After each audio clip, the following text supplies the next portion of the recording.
There's yours truly on the job. We've just dug up a new Jurassic log at Jurassic Ark. We've got 10 hectares of these things and lots more besides. And we just found this one. So next slide, Joseph, is me just picking a piece out. If you can transfer that to the next slide, and there's no doubt about it, this is the piece I have in my hand. It's fossil wood, supposedly up to 150 million years old. Supposedly the older they get, the more silica and more stone-like they became. Remember, petrified means turned to stone. Next one. So we decided to get our gas burner out. Now see the blue flame? That's a methane flame. And it can be, well, nearly 1,000 degrees. But can you see what's happening to the piece of petrified wood? It's going bright orange.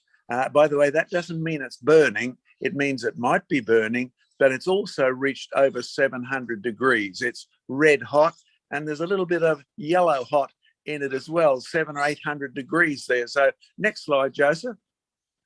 We decided to run this all over. So if you've got good eyes, you'll see me in the top left-hand corner. You'll see the piece of wood being evicted from its home in the right-hand corner. And down in the bottom, can you see the yellow flame coming out? Because this is burning wood. When you have a look, it's not just actually a piece of red-hot petrified wood. It's actually wood that's on fire. And we've shipped this around to people, and we've got all sorts of suggestions about it and further experiments to do. But there's no doubt about it, we had some original unpetrified wood. So the old story, the longer the coal stays in the ground, the higher quality it is. All of those sort of things turn out to be nonsense. The wood is still there. And of course, there's a young man in England who might like to get his hand on some of these and test for the DNA and see if that's still inside the cells, because we know from the petrified wood that we've sectioned, the cell structure is actually still there. And next one, Joseph. I think this might be the video. Let's see if we can play it. Anything you want to say about the video before we play so it? we took another section and we lit this and videoed it. So away you go, Joseph. You can see there it's red hot and almost white hot. White hot's really hot indeed. Can you see the little spurt coming off the end? That's gas. And the gas is going to do something because it's got some bits in it that have been ejected. And you see the orange color? It's caught fire. Now, this is the thing burning. This is wood burning. This is standard wood color because we actually took a piece of wood and burnt it to check what color it burns. And we got all sorts of questions going out there as to why does wood burn orange and when it's on fire. Maybe it's to do with the sodium that's still inside it, because wood actually needs sodium as well as calcium to get growing properly. Okay, Joseph, take that off. So we've got a great day coming up at Jurassic Ark. We're going to show the people these experiments, including this one. There's my offsider, Clem.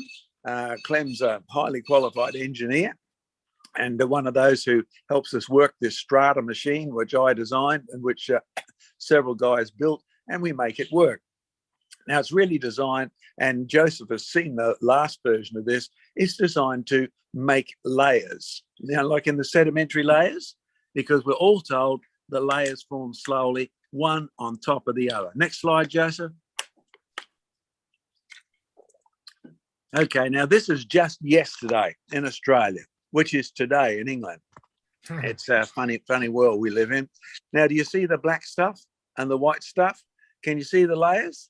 Now, I remember learning Nicholas Steno's principles of superposition, including the bottom layer gets there first, including that you can't lay down anything laid higher than sort of 30 degrees. But you're quite right, that's about 45 degrees. Now, if you've got good eyes, well, let's flick to the next one and help them if they don't. Can you see that marvelous twirly-whirly strata in the middle? And you look at that and say, what on earth is it? Looks like an artist has actually twirled the sand around. But this formed in the strata as we were doing it. Next one, Joseph. Now you can see the bubbles being dragged along the top. The water is coming in one side. It's bringing in a mixture of rutile sand and ordinary sand, and immediately it separates them into white and black layers. The black stuff is heavier, but what's interesting is the black stuff always ends up on top. Amazing contradiction of Steno's principles. In fact, if we go one step further, we're just about at the end of this little experiment.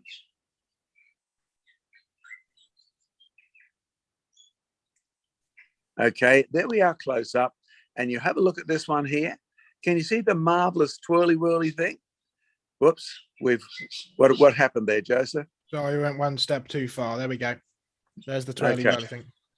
Okay, so what you ought to be thinking of here is how did that twirly whirly thing get there?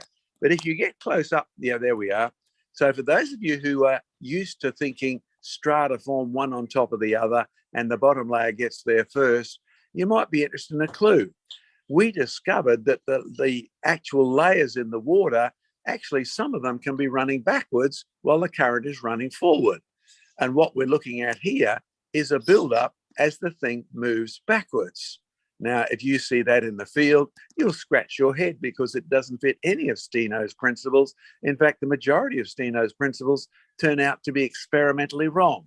Don't be surprised because he never did any experiments. He never even did any field work. He just came up with a logical story. And if you accept this story, then the fossils in the bottom layer got there first and lived and died long before the fossils in the top layer. Ponder that twirly whirly one. Now, Joseph, bring the next one up. The one with the actual layers in the water. Because I noticed as we took pictures of the water, how good are your eyes? Can you see the almost 40 degrees slope on the right-hand side? Can you see in the water on the left-hand side, there's a very distinct lighter layer? Well, what's interesting is it turns out that there's multiple layers in the water. This was something that I suspected and which a guy who was in charge of a council water depot said every plumber knows there's layers in water. The layers are there before the sediment gets into it. Next one, Joseph. In fact, there's a closer up one. Can you see the bump at the bottom? That's a hill that's formed in the water itself. But if you have a look up the top, you will notice that there are layers and they're actually not forming a hill. They're actually going at an incline in the water itself. Show them a bit more clearer, Joseph. Get me the next one. Now, how good are your eyes there? Can you see the layers in the water? These layers are already there. And it was really helped by the fact that we had tiny particles of, I guess you could say, micro silt in the water. And the light was coming in from behind. And we cut out all shadows until you could actually see the layers present in the water. The layers are there before the sediment gets into it. So don't be surprised that water forms layers.